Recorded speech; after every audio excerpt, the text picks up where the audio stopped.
Guy Antonelli, bonsoir. Bonsoir Fabien. Nous n'allons pas parler là de l'aspect sportif, mais de l'aspect économique avec le bilan touristique de ce Grand Prix. Qu'est-ce que l'on peut dire de ce long week-end ? Un excellent Grand Prix. Oui. Je crois que tout le monde s'en est rendu compte, tout le monde en parle dans la rue, mais les chiffres le confirment. Qu'est-ce que vous pouvez dire justement de ces chiffres ? Quels sont un peu les résultats ? Alors, une nuitée de samedi quasiment à 100%.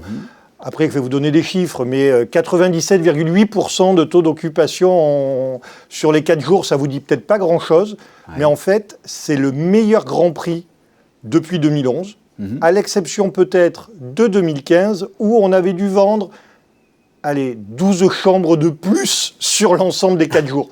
Donc, vraiment un excellent Grand Prix. Comment est-ce que l'on analyse ça ? Est-ce que c'était le manque des Grands Prix entre celui de 2020 qui n'a pas eu lieu, 2021 avec des jauges ? Comment est-ce qu'on peut expliquer qu'effectivement 2022, là, est une année très bonne pour ce Grand Prix ? Alors, de multiples éléments. Il y a d'abord un retour en grâce de la Formule 1 vis-à-vis des jeunes générations, donc un intérêt renouvelé pour la Formule 1, renouvelé sur de nouveaux marchés, dont les USA entre autres. Oui.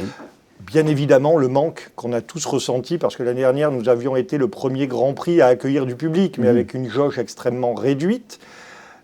Et surtout, une compétition qui retrouve les faveurs du public, parce qu'il y a une vraie bagarre aujourd'hui pour le titre, à 2 voire 3 écuries.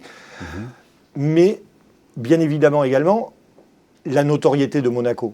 Monaco, le Grand Prix de Monaco, on a l'habitude de dire le joyau de la couronne de la Formule 1, c'est exact. Encore cette année, en conjonction avec le Festival de Cannes. Donc, la Côte d'Azur était le point focus des médias du monde entier sur l'entertainment et le sport. Et Monaco a été le point culminant le dimanche. Quelle était la fréquentation ? Quel était le style de fréquentation ? Alors, la fréquentation dans les hôtels très haut de gamme, une hausse de prix très importante par rapport aux autres années et un meilleur remplissage, je vous l'ai dit. Donc, très haut de gamme dans les hôtels, les sponsors sont revenus, ils ont invité leurs clients, ils ont cherché à faire plaisir à leurs clients. Donc la restauration dans les hôtels a très bien fonctionné. Dans les restaurants, ça dépend beaucoup plus de la situation du restaurant vis-à-vis du circuit. Donc certaines zones de Monaco ont un peu moins profité que d'autres qui étaient plus au cœur de l'événement. Et les nationalités, on connaît un peu les nationalités ou pas du tout ? Est-ce que la crise sanitaire et puis la crise diplomatique a changé un peu la donne ? Alors bien évidemment, moins de Russes et d'Ukrainiens par force malheureusement que d'habitude. Un très fort retour des USA et du Royaume-Uni.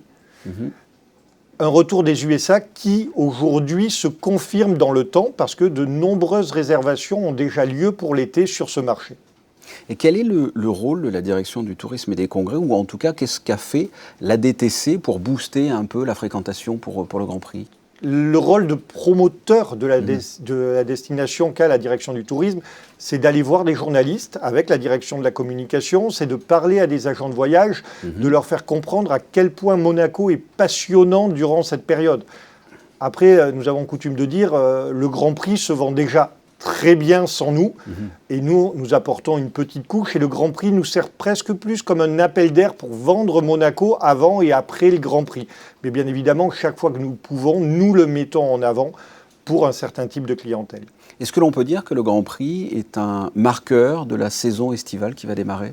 Oui, c'est un excellent marqueur, et là on l'a vu, comme je vous le disais, les nationalités en pointe pour cet été, un grand retour des USA, mais de manière extraordinaire, tout le monde le ressent. Le Moyen-Orient commence à réserver aussi, et de façon très importante pour cet été.